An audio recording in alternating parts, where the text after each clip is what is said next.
বঙ্গোপসাগরের সৃষ্ট লঘুচাপটি এরই মধ্যে ঘূর্ণিঝড় রিমেলে রূপ নিয়েছে।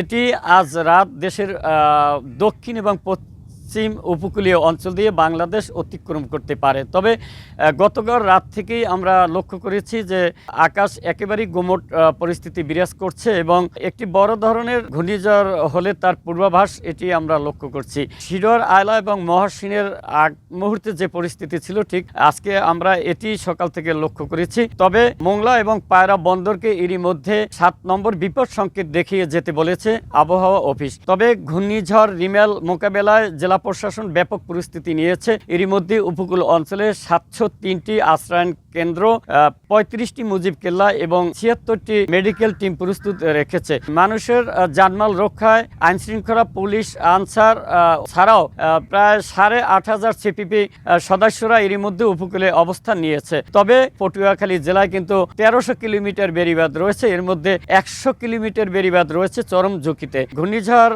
আঘাত হানলে দ্রুত গতিতে সংস্কার কাজ করার কথা বলেছে পানি উন্নয়ন বোর্ড। দক্ষিণ অঞ্চলে কিন্তু এই মুহূর্তে ব্যাপক বোরো ধান এবং মুগ ডাল সহ বাদাম রয়েছে কৃষকের ক্ষেতে। ঘূর্ণিঝড় যদি পুরোপুরি আঘাত হানে ব্যাপক কৃষকের ক্ষয়ক্ষতির কথা জানিয়েছেন কৃষি বিভাগ। তো পটুয়াখালীর লাউকাঠি নদীর পাড় থেকে ঘূর্ণিঝড় রিমেল নিয়ে এই ছিল আমার কাছে এখনকার মতো সর্বশেষ খবর।